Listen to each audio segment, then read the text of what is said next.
Who taught you to hate the texture of your hair? Who taught you to hate the color of your skin to such extent that you bleach to get like the white man? Who taught you to hate the shape of your nose and the shape of your lips? Who taught you to hate yourself from the top of your head to the soles of your feet? Who taught you to hate your own kind? Who taught you to hate the race that you belong to? So much so that you don't want to be around each other. No, before you come asking Mr. Muhammad, does he teach hate? You should ask yourself, who taught you to hate being what God gave you?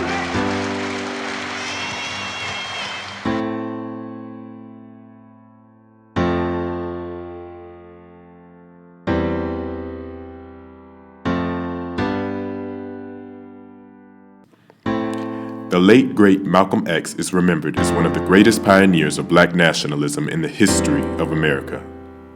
He spent a great portion of his life advocating for the advancement of people of color in a world plagued by racism, hate, and injustice. Like many other people of his kind, he once endured the everyday common struggles that affected people of color, such as poverty, imprisonment, and eventually assassination.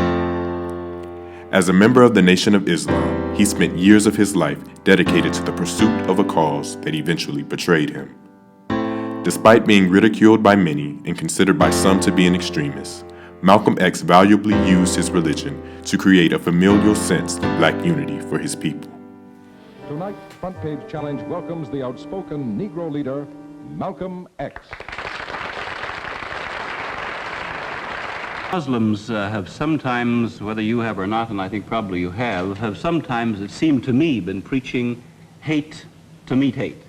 I don't advocate any kind of hate. But there's a lot of talk that sounds very much like it. No, I think that the guilt complex of the American white man is so profound until when you begin to analyze the real condition of the black man in America, instead of the American white man eliminating the causes that create that condition, he tries to cover it up by accusing his accusers of teaching hate.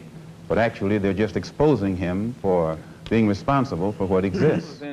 On the pilgrimage, I had close contact with Muslims whose skin would, in America, be classified as white, and with Muslims who themselves would be classified as white in America. But these particular Muslims didn't call themselves white. They looked upon themselves as human beings, as part of the human family, and therefore they looked upon all other segments of the human family as part of that same family.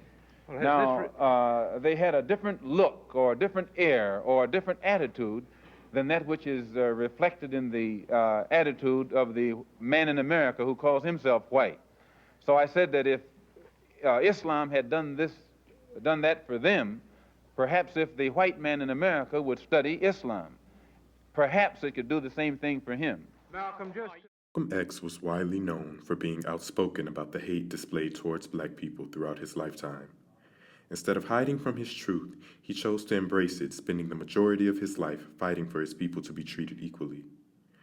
By traveling the world and speaking to thousands of people, he made his mark in history by encouraging generations after him to continue to strive for the achievement of justice and equality that we still fight for today. Unfortunately, his outspokenness would be the cause of his assassination, but his mark in history will never be forgotten. One day, when the glory comes, it will be ours, it will be away some of the cobwebs of misconception that some of us might have had about your belief, and I think you're a very sincere man, and it takes a lot of courage to admit a former belief is wrong, and we congratulate you for that and the service you've performed tonight in giving us your views. Thank you so much. Thank you.